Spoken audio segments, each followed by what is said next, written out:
All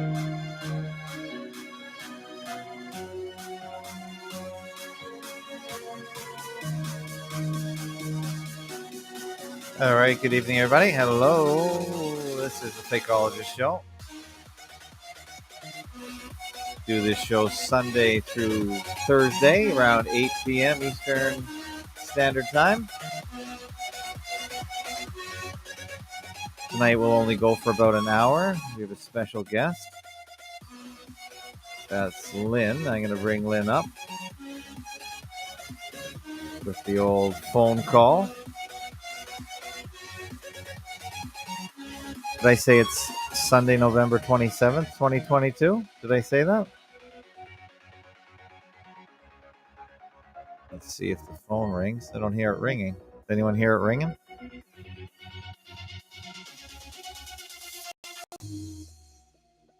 Thought I heard it ringing. Let's just check here.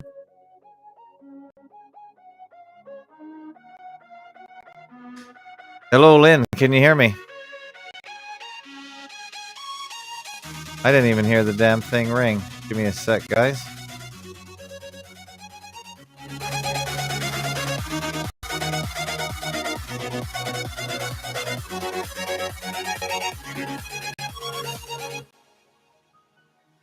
We got lots of ways to call, so let's just make sure I'm calling right. It should make a ringing noise when you call. Oh, like now. There we go.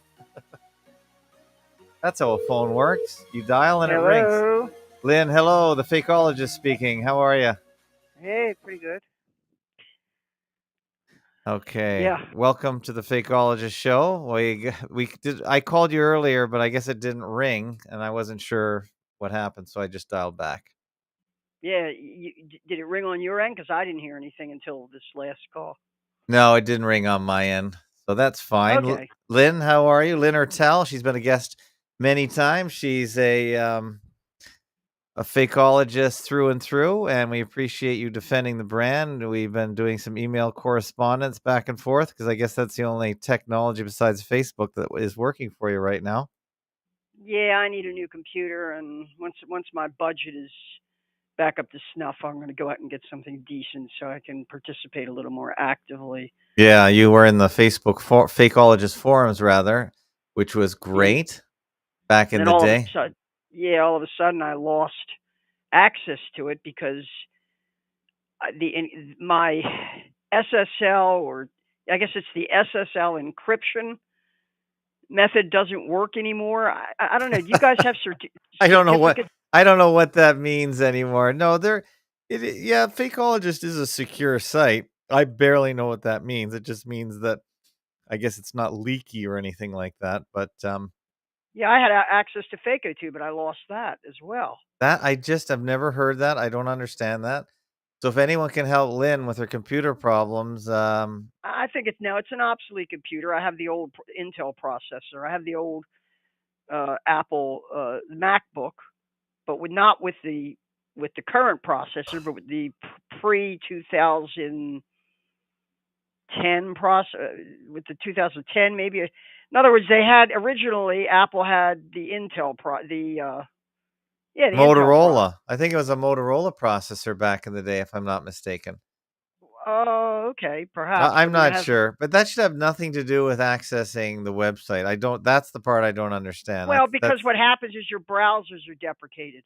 Mm-hmm. My browsers can't get to most sites at this point. Here's what happened. This was my MacBook was a great machine. But all of a sudden, I started losing applications. They said, "Oh, well, the browsers became deprecated." I had like 3 different browsers: Firefox, Opera, and Safari. They were, you know what happens when they deprecate a browser? Mm-hmm. It means that you can no longer update the browser with the latest update or upgrade it because you don't have the correct hardware for it. Okay. So they say. How old is your computer? Let's just go by year. I purchased it in like 2010. Okay, that's 12 years. Okay, that might be a problem. Yeah. Why don't you start a GoFundMe and see if anyone wants to chip in some moolah or give, send, go. I would never use GoFundMe. No, GoFundMe was rotten. Yeah, give, send, go. Give, send, go. Try that. Now I need to save a little. I'm on a fixed income. I just had to put a new roof on this little row house of mine and new All right. siding on the front, or else the rain would come in. So that kind of depleted. Yeah, well, yeah, you gotta Yeah. keep your head dry. Okay, Lynn, I've only got an hour tonight because my work schedule is a little busier and I gotta get up early. So let's hit some highlights or some lowlights as soon as possible. And so I'll let you maybe set the agenda a little bit. You have sent me many emails, and looks like you want to talk about David Gumpert, and this is Well, I somebody really that wanted to talk about Tracy Northern because Tracy Northern okay, or Northern was Tracy, who I using like a lot. David Gumpert as a reliable source, and that leads me to conclude that Tracy Northern is not a fakeologist, and Okay, other things. okay. And other things lead me to conclude that she's not a not a real not a real fakeologist. She's not an authentic fakeologist. Mhm. Well, Um, okay, and I appreciate you worried and defending the brand, but the only thing I would like to caution is that I don't always interview fakeologists per se. I don't ask for their fakeologist credentials necessarily. I do. Tracy is anti-vaxxer, Yes, she is. vaccine skeptic, which I am as well, Okay. and a proponent of alternative medicine, which Okay. I am as well, Okay. and a sharp critic of conventional Mhm. medicine, which I am as well. But Good. You should get just along then.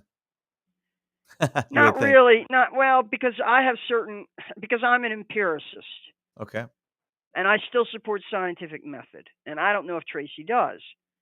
Now, I'll begin by referencing something important from my personal health history. Okay. Back in 2009, I was helping a neighbor retrieve a frightened cat from under the concrete step in front of her house. It had a small hole in it, and the cat had crawled in there and was frightened. And I reached in to pull the cat out, and the cat bit me on the wrist, Ouch. right where they take your pulse. Okay. Now, I subsequently learned that while apparently dogs have clean mouths because dog bites only become infected about 5% of the time. Okay. But cat bites, I was told when I got to the hospital, and by the way, all I did was, I put peroxide on it and I treated it. Why do you suppose I did that? Just to kill any cat bacteria, toxoplasmosis, Right, to keep it from becoming infected right? because infection is real. Right, but Infection is that's your real. body's way of fighting off, toxicity or injury, isn't it not? Well, we know that insects, for example, can infect you. The bite of them. We know yellow fever, malaria, Yeah. dengue fever, It's West their Nile virus. toxin. I don't like to use the word infection because infection is your body's repairing itself. We call it an infection because it spreads. And that's what happened in this case with the cat bite. Okay. Apparently 75% of apparently cats are really toxic, as you would say, Right, because 75% of the time a cat bite will become infected. right. Now, I know there are vets and animal handlers out there who claim they get bitten all the time, but not like this. This is right on the part of the wrist where they feel your pulse. That's a major vein.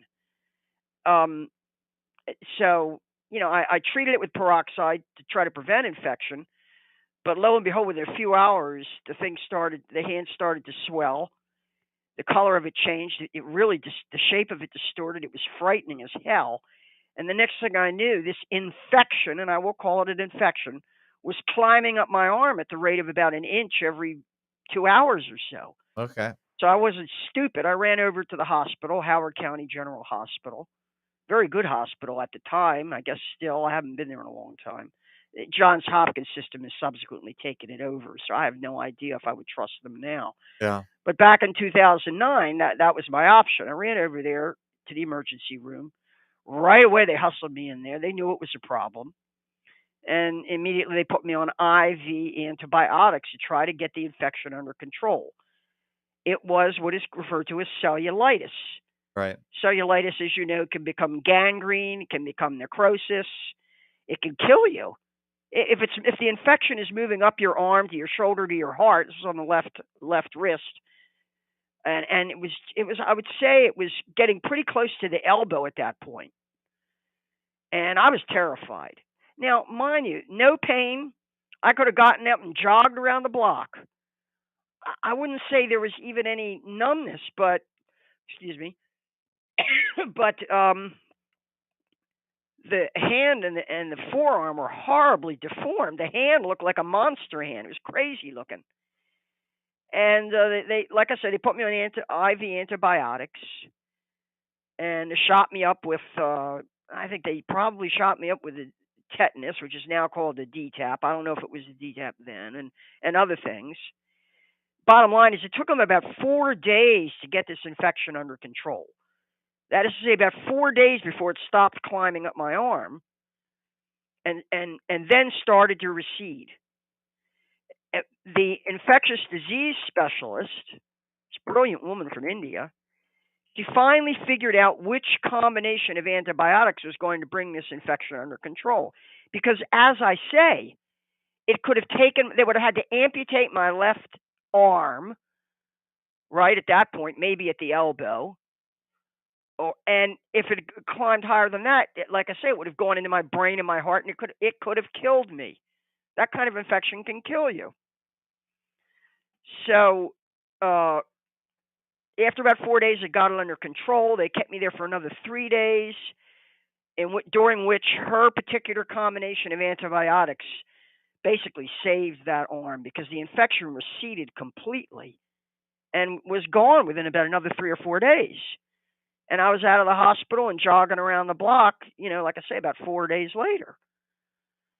I didn't suffer any side effects from the antibiotics either, which is unusual because typically you get urinary tract infections from certain antibiotics, but that wasn't this case here. I recovered completely, but I was, as you can, I don't get sick.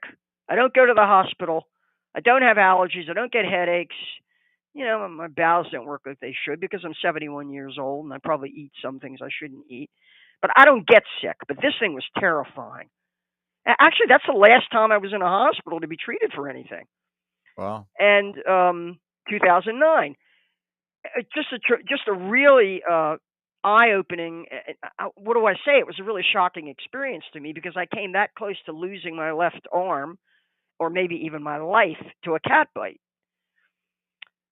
So, in the course of studying Tracy Northern's Facebook page and the research that she's involved in, I just threw this out there. I told her the experience, and and it was in the course I was defending antibiotics and the use of antibiotics in extreme cases to handle out of control infections. And she just blew me off. She blew me off like, well, you probably could have done this, or you probably couldn't have done that. You shouldn't have gone to the house. You shouldn't have done this. You shouldn't have done that. I was just really nonplussed by what a cavalier attitude she had toward this experience, or real physical experience I had. So I plunged into research on the German New Medicine that she seems to be a big adherent of, Right. and started following her Facebook postings very closely. She posted a remark, a really snarky remark about the Weston A. Price Foundation. Now, Weston Price was a dentist, Right. who you may be familiar with him. In the 1920s and 30s, he went around, he toured the world, and what he observed was so-called primitive societies, people in Africa and Polynesia and places like that, which had a completely different diet and lifestyle from we Westerners living in advanced industrial societies. They had no tooth decay. Tooth decay was unknown to them. They died with all their teeth. And he plunged into research about this. And of course, it was obvious that sugar and high carbohydrates in the Western diet was contributing to our tooth decay issues. And he started publishing his findings. And I think he extended this idea of the Western diet causing, like he said, he didn't encounter heart attacks amongst these. And some of them lived very, very long. I mean, they had a much average lifespan than did people living in Europe and the United States. And so his research has been published. Upon his death, I guess a foundation and a number of organizations were established in his name, and one of them is this thing called the Weston A. Price Foundation. Now, I would guess about 6 or 7 years ago, um, I was at the dentist, and the dental hygienist who was working on me seemed very well educated and very sophisticated. She was a Russian immigrant, and I was asking her about nutritional supplements, and she said, "Well, um, I study nutritional supplements." She was something of an expert on that, and I actually ended up getting acupuncture. I'd see her about once a month for acupuncture treatments. She's very good Okay. and all kinds of credentials in the field, and very experienced, but also knows a good bit about nutrition. And she recommended a line of nutritional supplements called Standard Process, and also other lines of nutritional supplements. She was very good on what were the best supplements to use, whether they were whole food supplements or not, and where the sources were, and and I ended up basically getting most of my nutritional supplements from her on a monthly basis, I would guess, or maybe every few months. One of the supplements I get from her are cod liver oil caps. That's all they are, these caps with cod liver oil, produced in Norway. Tracy Northern said that she was really annoyed by the Weston A. Price Foundation people, and especially their distribution of what she called fermented cod liver oil. And she said, according to her source, David Gumpert, that this was nasty stuff and people shouldn't be taking it. And so I said, well, lo and behold, this is something I've been taking for about 6 or 7 years, these cod liver oil caps. I only take one a day. And, um, and like I say, it's pure cod liver. And uh, Gumpert claims, and I sent you the link to his, I sent you links to his articles to show you what this guy's saying. Yeah. He claims that fermented cod liver oil is this terrible thing that causes brain cancer, and well, and he and Tracy Northern apparently um, say that it's the Weston A. Price Foundation that distributes this stuff. Well, no, it turns out that the cod liver oil caps that I get from the Weston A. Price people do not distribute fermented cod liver oil, just plain cod liver oil. There are nutritional supplement suppliers who distribute and sell fermented cod liver oil, and the reason why it's fermented is because it's considered a probiotic, right? Fermented foods are probiotics. Certain kinds of yogurt that have acidophilus in them, probiotic sauerkraut, which has to be kept refrigerated, stuff that I consume. I consume a lot of probiotics. But the cod liver oil I'm getting from the Weston A. Price people, which is called Standard Process, is the one they recommend. It's a marketing line they recommend, is not fermented. So first of all, this guy Gumbert was wrong because he was saying that they sell fermented cod liver oil, and it's not. But he also had some nasty things to say about the Weston A. Price Foundation, and that's how Tracy Northern got her idea that something was wrong with the Weston A. Price people and that they were not to be trusted. They didn't know their business. And she had some snarky remarks about them. Like she said, "Well, if I hear from another one of these Weston A. Price people, just block them." Oh yeah, she said that. She said she was going to whatever you do on Facebook, you block somebody. So, and her source for this was this David Gumbert. So I'd already discovered that Gumbert was dead, that he was falsely claiming that the Standard Process line of products distributed by the Weston A. Price people, recommended by them, was not fermented. So he was either mistaken or wrong about that. I found out he had worked for the Weston A. Price Foundation for about 5 years, so he was a disgruntled ex-employee. Okay. And then I started looking through. I said, well, I want to find out more about this David Gumbert guy that Tracy Northern seems to think is some kind of authority on nutritional supplements and alternative health. And what did I come across but the link I sent to you? And I wish you'd read it. I really do. Okay. I'm looking at a Because, bunch of them. Which one is it well, specifically? the one I sent you two links. One of them was um, his erroneous piece on the fermented cod liver oil, and the other was his article on why I was fortunate to avoid being interviewed by Alex Jones, in which he goes into, well, he supports the mainstream media narrative of Sandy Hook.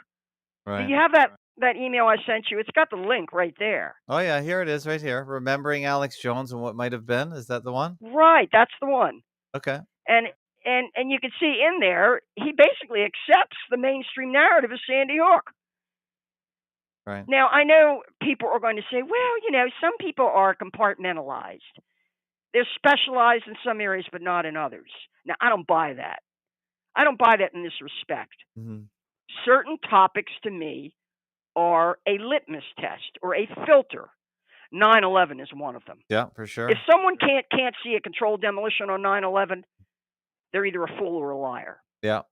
If someone can't see that the ABC Fairbanks video of Flight 175 smoothly disappearing into the steel reinforced facade of the South Tower is a cartoon, a digital cartoon, if they think it's real, I have no time for them. If they don't understand the role of TV fakery and media hoaxes, I really don't have time for them. Sandy Hook is also one of those litmus tests, one of those filters. So is the Apollo moonwalk, which was a hoax, and the ISS.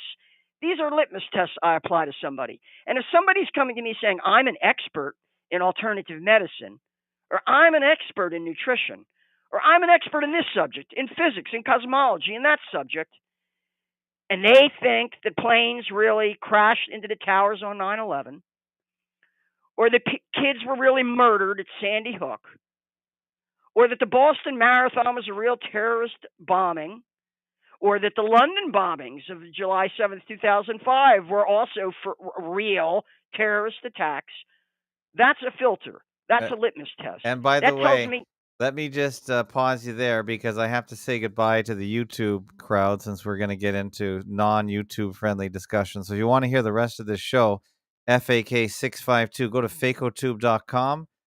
All you YouTube people, go over there now and listen to the rest. But we're going to sign off YouTube right now.